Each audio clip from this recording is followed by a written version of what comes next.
search operations to recover Khayalethu Magadla have resumed this morning. Yesterday, rescue personnel deployed a robot to help them find the 6-year-old who fell into a manhole on Sunday. Today marks day 2 of the use of the robots to find Khayalethu. Our reporter Nqobile Madlala is following this story and she joins us now. Nqobile, I'm wondering if this robot that was used by EMS to try and locate the body of Khayalethu is helping at all. How are operations going?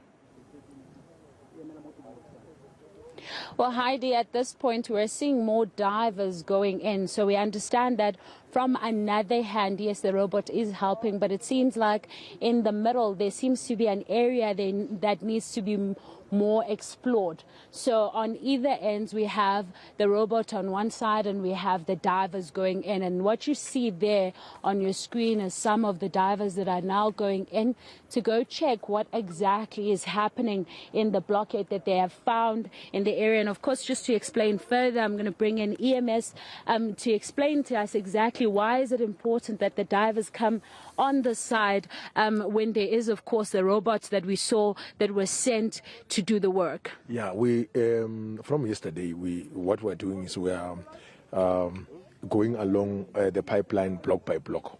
So you see on the other side they are digging another trench which is going along the pipeline. So these guys are on the main hole itself going into the same direction. So that is where we're pinning our hope that we might be able to locate the young man. So what we're doing is we're doing it block by block, section by section, so that we in the process we're eliminating any doubt about whether we might find something or not. So we are sure uncertainty about the line itself. So that is what we are doing. So from here we also be sending our other technicians underground using our external air supply system on the pipeline itself. So from the block, remember yesterday we did that portion, that section from where he initially fell on last Sunday, and then we did the second one.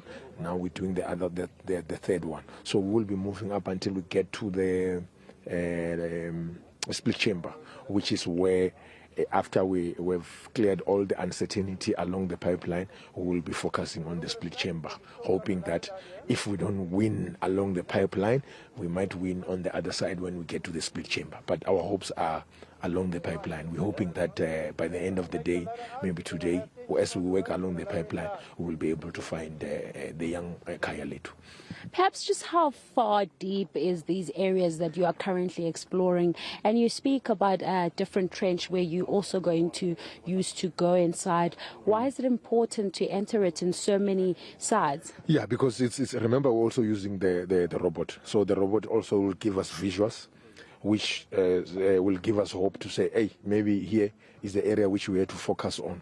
So the robot, which has got an underwater camera, and also on the surface it calls another camera. It gives us a 360 view. So it's important for us, if we see that, hey, here in this part we've got a hopes that we might find something, we have to make sure that we utilize that space. Send in technicians, make sure that we clear it, we are certain that there's nothing, and then we move on. So we have already in the process, we already briefed the family about what is it that we are doing, because we remember we've been here on Tuesday in the same line doing exactly the same thing we do. We did it on Thursday. Now we're doing it with a robot and also over and above that with the technicians, with the hope that we want to remove that uncertainty. So the family is aware that the chances of us recovering him while he's still alive are very slim, and they understand that.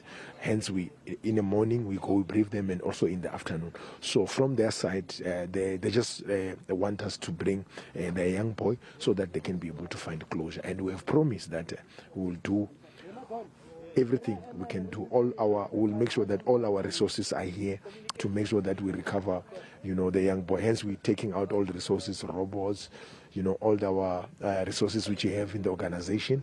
We have got working together with the South African Police Service, all other organizations which are with us to make sure that we recover the young boy so that the family can be able to fight. It has been long.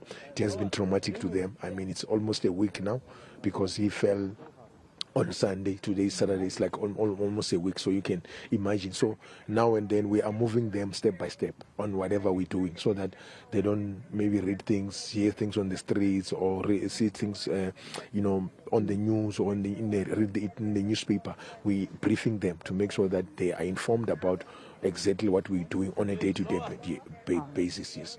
Thank you very much.